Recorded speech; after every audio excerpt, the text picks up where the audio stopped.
All right, you're good to go. Thank you. Homelessness is one of the most pressing issues facing a disproportionate number of lesbian, gay, bisexual, transgender, and queer questioning youth in our country. According to a recent report, queer youth and young adults are 120% more likely to experience homelessness than their straight and cisgender peers. Service providers also estimate anywhere from 20 to 40% of youth experiencing homelessness identify as queer, while only 7 to 10% of the general youth population identifies as such. This presentation will focus on conversation on topics that are often left out of the discussion, such as intersectionality, race, homelessness prevention for LGBTQ youth, immigration, and redefining families. No single narrative can capture all of the factors that drive so many young LGBTQ people to experience homelessness or housing instability. In the same vein, no single narrative can explain what living without a stable home feels like or what barriers young people face when trying to access services. While every experience is unique, similar threads of narrative are woven into the stories of so many LGBTQ young people experiencing homelessness. Understanding these narratives is critical in ensuring that programs and services are meeting the needs of these youth. Queer youth are overrepresented in child welfare systems compared to their non-LGBTQ youth. The forces that drive them into child welfare at such high rates are similar to those that contribute to homelessness: rejection, neglect, and abuse because of their sexual or gender minority status. Once in care, many queer youth face mistreatment in the very systems designed to ensure their safety, permanency, and well-being. Children and youth of color are also overrepresented in the foster care system. Many LGBTQ youth face serious issues while in foster care that may include physical and psychological abuse, differential treatment, lack of family-centered services, unsupportive caseworkers, service providers, foster parents, and/or advocates. All too frequently, transgender youth placed against their wishes in sex-segregated rooms or group facilities that do not align their gender identity. They are denied gender-affirming health care, clothing and hygiene products, and are prohibited basic freedom of expression. All youth in foster care are at a higher risk of juvenile justice involvement, commercial sex exploitation, and homelessness. Lack of affirming care and services heightens this risk for LGBTQ youth. Until child welfare systems provide for the safety, permanency, and well-being of queer youth in care, they will continue to fuel the overrepresentation of queer youth amongst youth experiencing homelessness. Youth who cycle into homelessness, survival crimes, and the justice system are exposed to increased danger. Crimes like selling drugs and trading sex put youth at increased risk of victimization from violence. In addition, research shows that when placed in detention facilities, youth are at an increased risk for physical and sexual assault by peers and adult staff. The slide also shows some bullet points about the justice system, and I will make these slides available with the recording after the presentation. If not today, then they'll go out tomorrow. The overrepresentation of queer youth in the juvenile justice system is due in large part to the criminalization of homelessness. And as we know, that has only increased with recent Supreme Court decisions with the Grants Pass decision. This study from the University of Chicago found that among youth who said they had experienced homelessness, now this is all youth, not queer youth, but 46% had been in a juvenile detention facility, jail, or prison, compared to only 15% of the general youth population. In the US, poverty impacts more than 15.5 million young people. Currently, 1 in 5 young people live in poverty. It is an issue that affects every aspect of a person's life, including access to food, shelter, institutional education, healthcare, and employment. Although the U.S. recognizes a human right to adequate housing, more than 2.5 million young people, or 1 in 30 young people, experience homelessness each year. Poverty and homelessness are inextricably linked and perpetuate one another. Because people of limited resources cannot afford stable housing, many will experience homelessness. People experiencing homelessness often lack the stability to maintain or gain access to basic needs like food, healthcare, and employment. This cycle of poverty is particularly common among LGBTQ people, especially people of color, lesbian and bisexual women, and transgender women. Among young people who experience homelessness, an overwhelming number are queer, approximately 40%.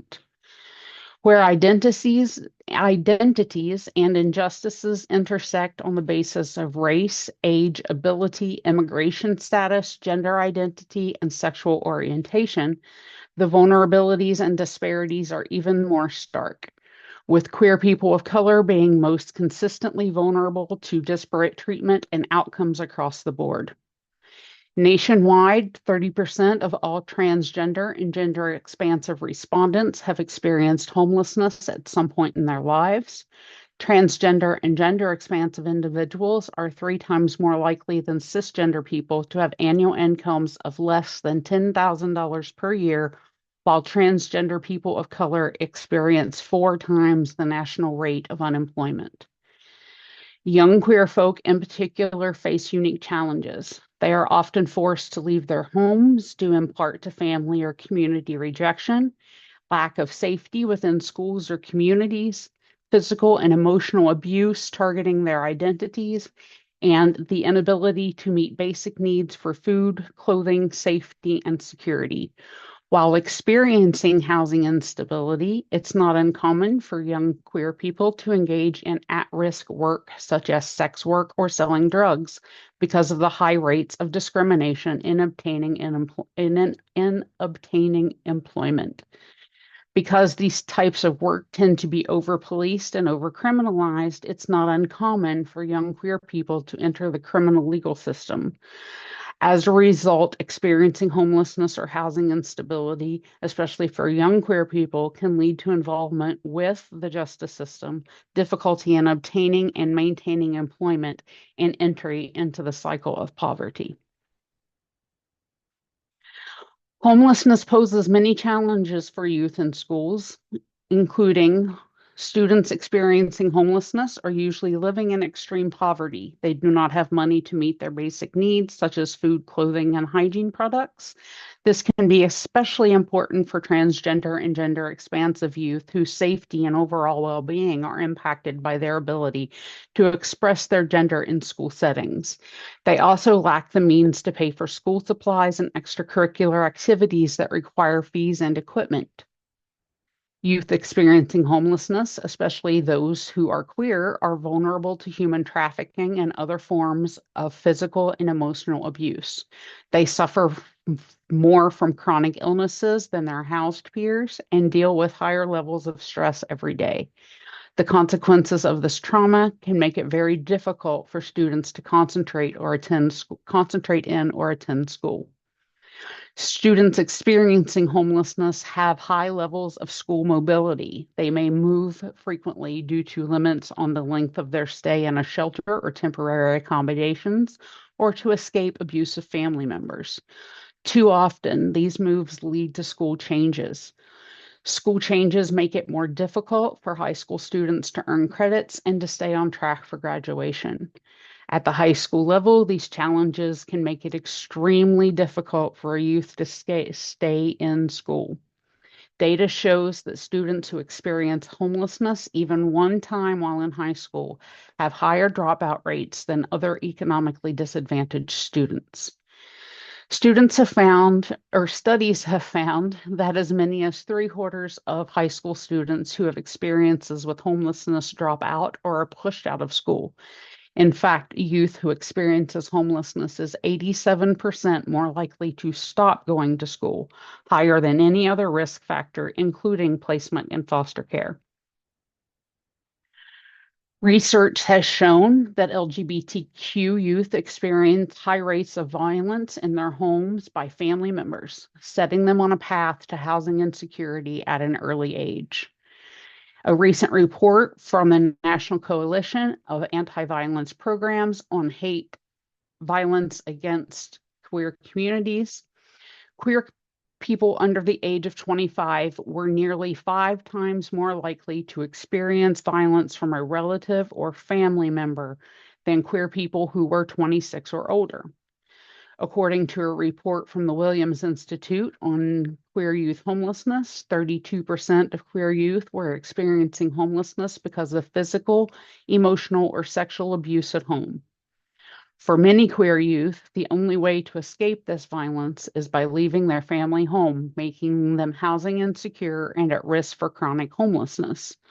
While many families are loving and accepting, too many young people continue to experience violence and rejection from their families, leading to low self-esteem, unhealthy boundary setting, and increased risk for violence in other areas of their lives. Experiencing violence by family members and housing insecurity mean that queer youth may become more reliant on unhealthy or even violent relationships to survive. Research shows that queer communities experience similar to much higher rates of intimate partner violence than their cisgender or heterosexual peers. Research shows that transgender and gender expansive people also experience high rates of intimate partner violence. According to a systemic review from the Williams Institute, upwards of 50% of transgender people will experience intimate partner violence at some point in their lives.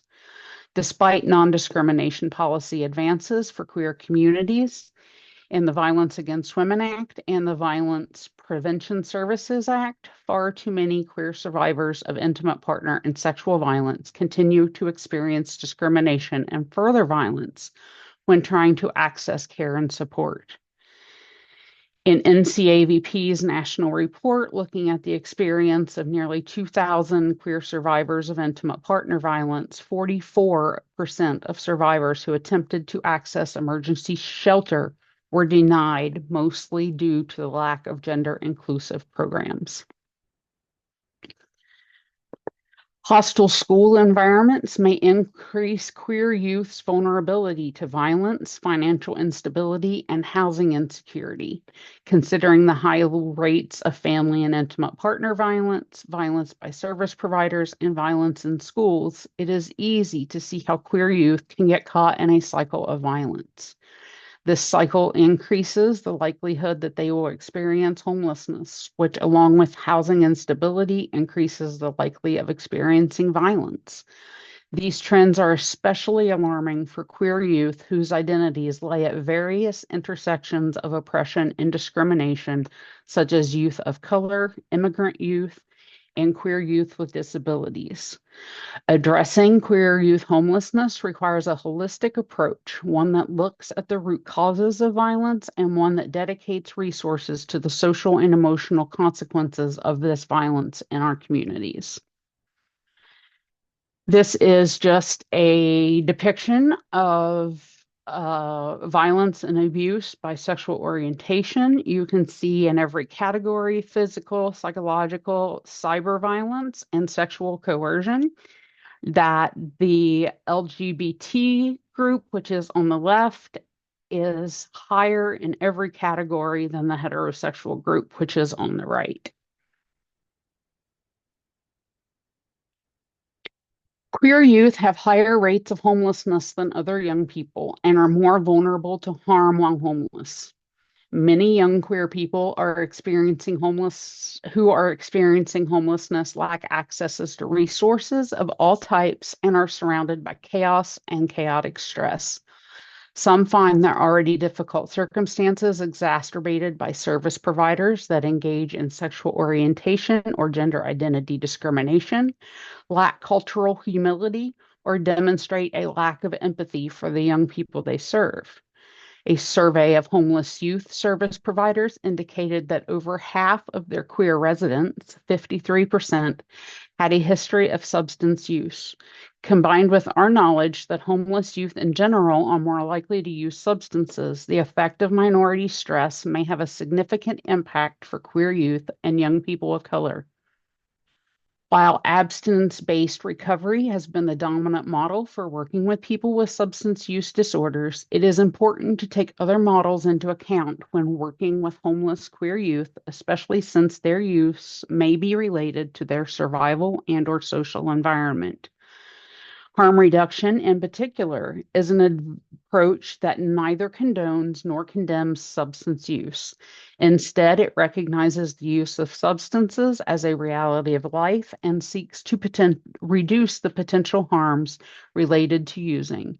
This includes sterile syringe distribution to prevent HIV and hepatitis C transmission caused by sharing needles, education on wound care, and Noxalone or Narcan, an overdose reversal drug, and safety planning to develop additional coping mechanisms.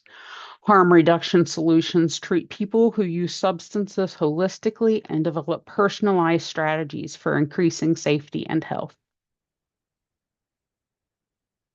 Going to take a deeper dive into a few topics here. Even for authorized immigrants, criminalization leads to a loss of lawful status. Both authorized and unauthorized immigrants face abuse in detention. A recent study by the Center for American Progress found that queer people in immigration detention were 97 times as likely as cisgender straight people to be sexually abused and even deported back to the violence that many fled in the first place.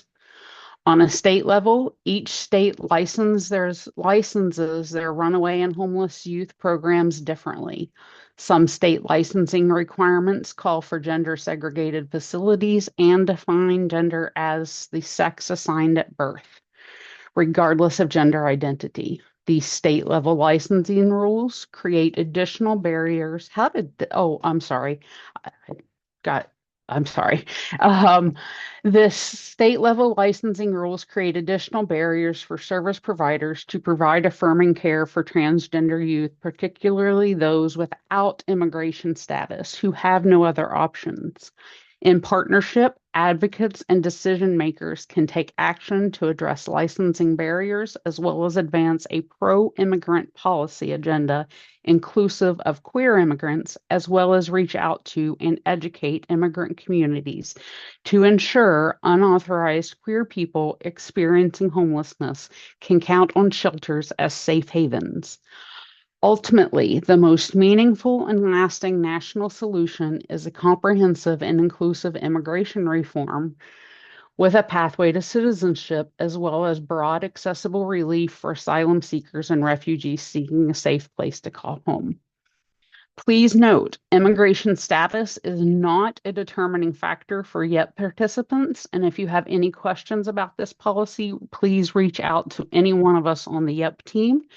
The email address for the team as a whole appears at the bottom of this slide, and my professional email will be at the end of this presentation as well. Let's talk about intersectionality and race.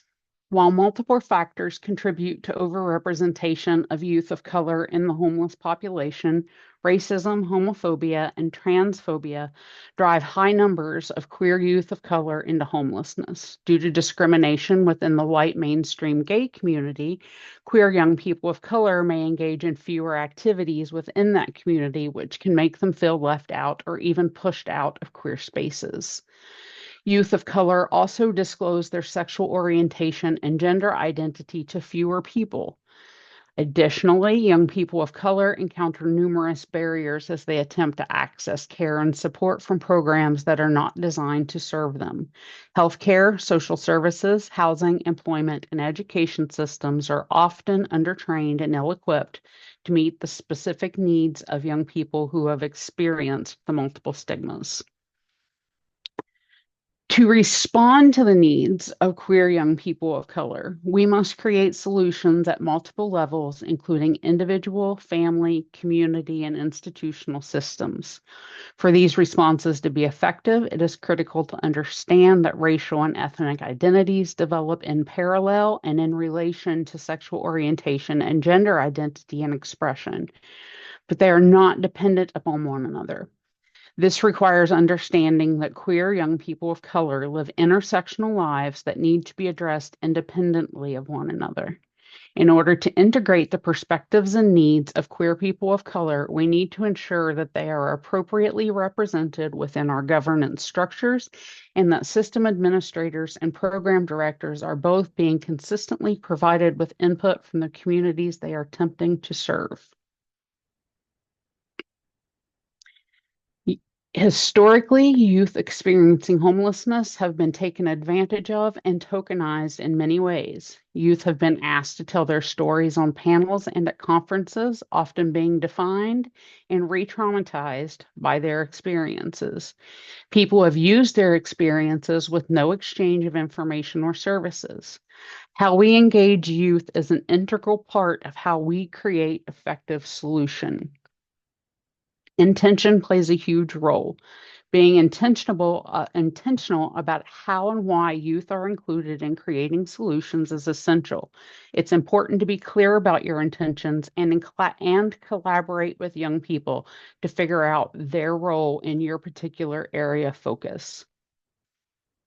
Youth are the experts of their own truth. When you realize that, you also recognize the knowledge and experience they bring to the table and how that can positively inform your work. As an adult partner, it's your responsibility not to speak for a young person, but rather to facilitate spaces where young people can build their own power. Queer youth who have experiences of homelessness or housing instability tend to mistrust due to several factors, including rejection and abuse. Engaging queer youth in the work in the wrong way can perpetuate their resistance to seeking services or engaging in solutions to the issue at large. If you have questions on youth engagement, Brianna Rubio is the YEHP team member to reach out to. She also does a presentation on adultism, which she presented to this group a couple of months ago, and is available to do that for your facility or your organization if you wish. We're going to shift the narrative because framing our messages to include holistic portrayals of queer youth experiencing homelessness opens up possibilities for their successes. Using language that doesn't reduce folks to aspects of their experience. That's why we're the Youth Experiencing Homelessness program, not the Homeless Youth program. Things like that. Be mindful of what people are hearing and the messages you use when discussing them, and speak to them, not about them.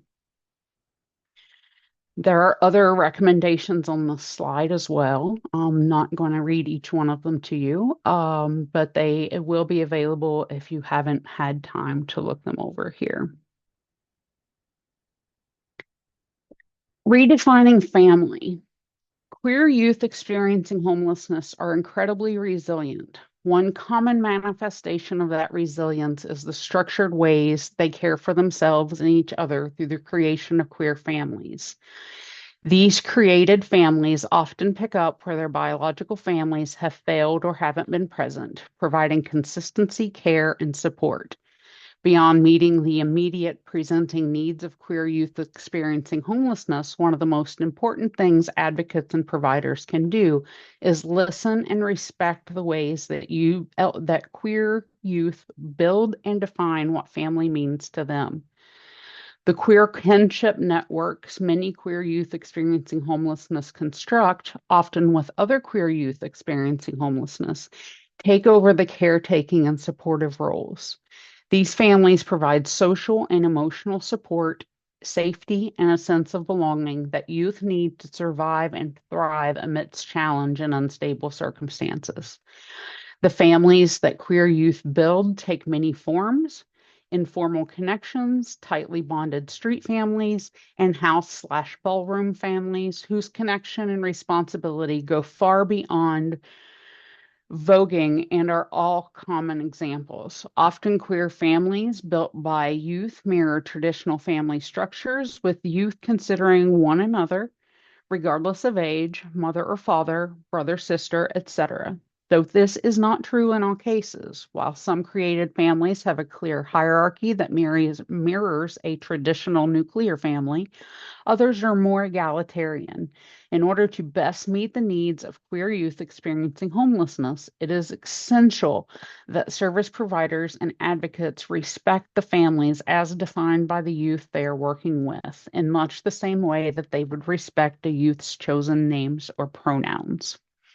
For many youth experiencing homelessness, the families that they construct are the first time they have experienced healthy and affirming family dynamics. These created families can play intricate roles in a youth's social and emotional welfare and development, and be key allies in ensuring they remain connected to agency supports, care, and other services. Queer youth who face rejection, harassment, and violence related to stigma face grave disparities in physical and mental health outcomes. Providers and advocates thus must go beyond providing routine care for queer youth experiencing homelessness and work with intention to develop programs, procedures, and policies designed to support these youth and challenge the systems of oppression conditioning their lives. Unfortunately, this will take effort and there's no magical recipe. We must lean into discomfort, mandate an intersectional lens, and commit to changing ourselves and our systems. So, how do we start? A fundamental indicator of safety and affirmation is respect for youth's names and programs. This means asking youth and everyone their pronouns and remaining diligent about using them. Respect youth expertise and refrain from policing their identities and experiences. Respect confidentiality always. If a youth shares their gender and or sexuality with you, thank them for telling you and ask them about their boundaries and desires for confidentiality. Ensure your programming is responsive to the needs of queer youth.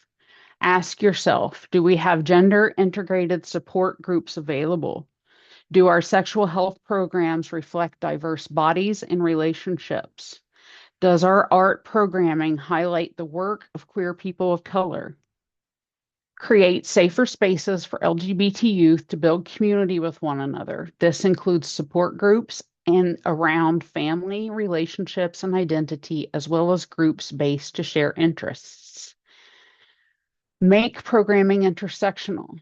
Queer youth of color, trans youth, undocumented youth, and other sub-communities deserve safer spaces to build solidarity and community with others who share some of their experiences. Ensure all forms reflect a difference between assigned sex, gender identity, and sexuality, and adjust any materials that make assumptions about bodies, histories, relationships, or families. The more open-ended, the better. Training should be routine, include content on gender and sexuality, and cover the impact of heterosexism, cissexism, racism, ageism, and other systems of oppression on the conditions of queer youth's lives. Training should not only be outside facing, but also engage staff and advocates in self-reflection. Employing LGBTQ folks, especially LGBTQ folks of color and those who've experienced homelessness, communicates an organizational belief in the value of queer people in general. Prioritize queer staff, specifically queer staff of color, for leadership positions of influence and impact.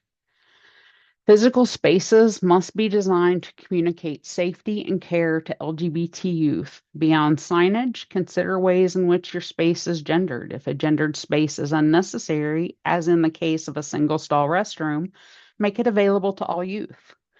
All policies, including non-discrimination policies, must reflect gender identity and sexuality and staff and youth must be aware of such policies. Avoid policies that may criminalize youth. My favorite part, data collection. The more we know about an issue, the better equipped we are to fix it. That's why research is a critical part of the effort to address queer youth homelessness. We must also remember that queer youth are the experts of their own experiences. While traditional research methods may not think about queer youth as researchers, collaborating with these youth on research design and data collection can go a long way to help ensure that the questions asked are relevant to their experiences, address their lived realities, are present in a linguistically competent manner, and may also help ensure that young people participate in the surveys or interviews. Always, or additional ways to gather data about queer youth homelessness include accessing administrative data, such as the information collected by service providers during intake and/or accessing existing HMIS or RIMUS data. We'll talk about that in just a second. One limitation of these data sources is that not all programs ask questions about sexual orientation and gender identity, and even if questions about sexual orientation and gender identity are asked at intake, some people may not disclose this information. One thing to note about HMIS data, except for your own organization's data, um, data is only available in aggregate, meaning that no personal information will be identifiable. That's important when youth are being asked the questions at intake and exit, allowing them to know that it's depersonalized, may give them the comfort they need to open up a little more and provide you with all of the information that you're asking for. I am unfamiliar with RIMUS data, so you would have to check on that yourselves if you use that system. So, what happens when you don't ask the questions?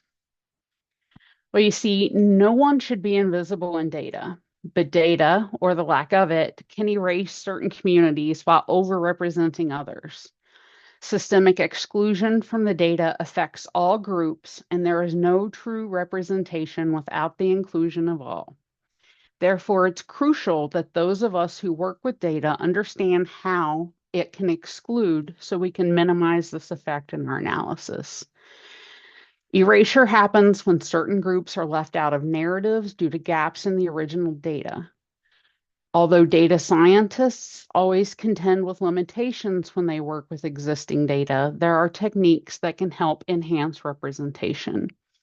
I'd like for you to take a look at the slide. This is a actual youth experiencing homelessness programs data. According to this data, 49% or 810 youth do not know their sexual orientation. This also shows that only 27% of that population is heterosexual. We know that that's just statistically unlikely, and defies the statistics on both national and this particular state's basis. What is happening in this particular case is the organizations are not asking the question and they're marking it unknown, which makes it look like the individual has responded they don't know, not that the question wasn't asked. When I was saying that systemic exclusion affects all groups, this is a really good example because approximately 50 to 70, depending on whose stats you're looking at, of the population of youth experiencing homelessness should be heterosexual. Well, that's extremely off from the numbers that we have here because of that unknown status. It doesn't just mean that they're erasing the queer youth, they're erasing all youth by not asking the question.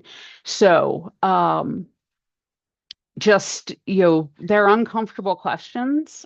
sometimes they shouldn't be. But for some folks they can be, but they need to be asked and they need to be answered. Otherwise, the data is skewed for all categories. So, what about when youth legitimately will not offer up answers to these questions? Well, first of all, we're going to respect that decision. We're going to seek to understand, can you tell me a little more about why you don't want to answer these questions? Perhaps it is a confidentiality question. And then you just need to explain what your data policies are, larger data policies are, HMIS that I just discussed, or RIMUS, things like that.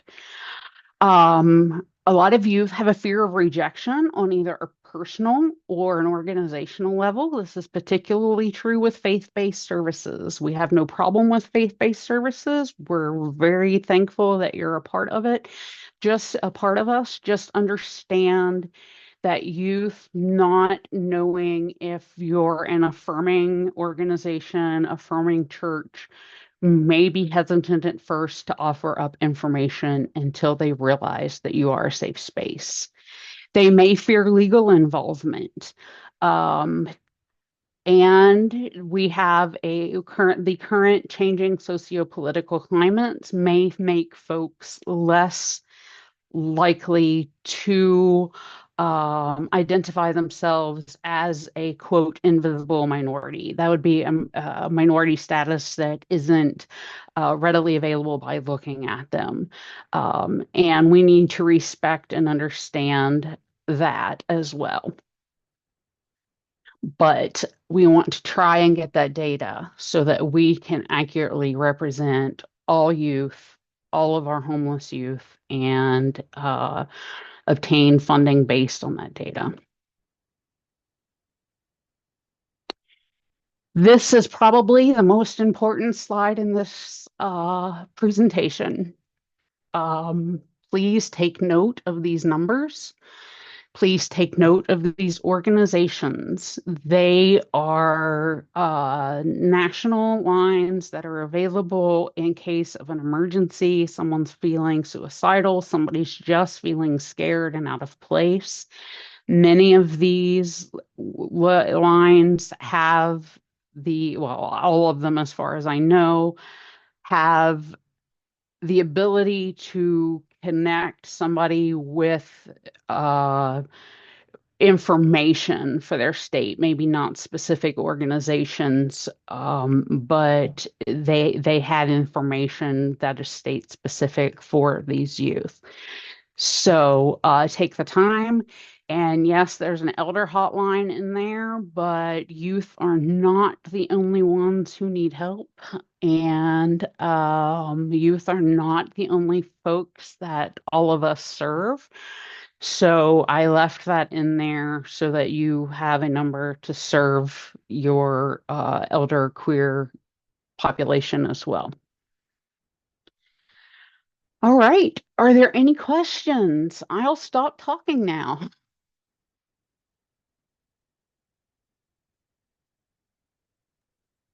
And feel free to unmute to ask a question or to just put something in the chat if you'd like. I I had a couple questions. One, is I know that the video and the slides are going to get shared out. Can you also share out the other information that was talked about? Because there's so much information that was really useful and it was hard for me to Yes. track. The resources, I'm sorry, Mel, I'll field this question because I have it. They are Oh, on the final two slides of the slideshow. It's just I didn't get to them because I left up um but the resources are all with links are on the very final two pages of the presentation that will be emailed out. I meant it seemed like you were reading a presentation also as the slides were going. Is that available? Because you had so many numbers and statistics that were super like I want to share with our staff. The speaker's notes that I was working from were my notes based on reports I was reading. They are on those slides as well. Oh, great, great. Yeah. The other question I had, but feel free to go to someone else for, was just how do you think, I mean, everyone's very worried about, the new administration and funding. How do you feel that may impact YEHP funding or just in general? There's already been a lot of horrible executive orders around gender and such passed. Do you see any of that impacting our work? You want me to take this one, Jen? Mhm.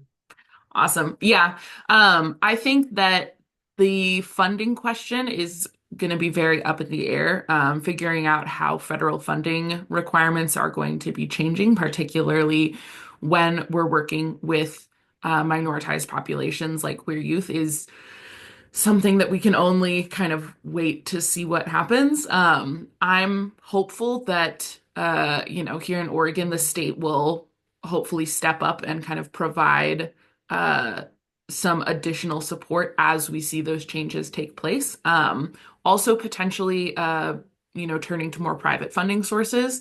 There has been, I've seen over the past few days, a big push in philanthropic circles to kind of address the potential gaps that are going to be created in uh, the world of funding and resources. Currently, I believe that YEP doesn't actually receive any federal funding, so our programs and our funding resources won't be impacted by changes at the federal level. But we understand that, you have lots of different funding streams and it might impact programs down the line. Regarding executive orders and just kind of the general vibes of the world that we're seeing these days, um, one thing that I have been kind of thinking about myself and being reminded of is just the fact that a lot of things are coming out that sound really scary and sound really stressful, but that are going to be challenged by the courts and are going to work through the legal process, and hopefully potentially be held up as not being legal in the courts. And so just reminding folks as we kind of get overwhelmed with the news that we're hearing to take breaks to check in with local community, because all of the national news and the news that we get on our phones and on TV and on radio, it can feel really disconnecting. And so I've really found comfort in connecting with the people who are closest to me. And also, for programs, making sure to have spaces where folks can decompress, talk through things, and just be in that community together, because those local communities are really where we're going to find the strength to continue on, even as the world feels like it's falling apart. Thanks. That was helpful and hopeful. Any other questions?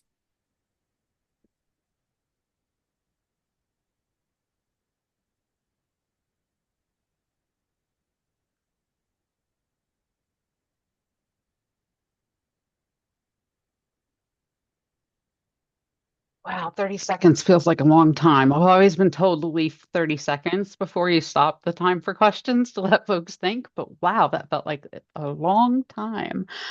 Um, if there are no other questions, we will give you guys back these last 12 minutes. I want to thank you for coming. We will make, Freya, you can stop recording if you'd like. As soon as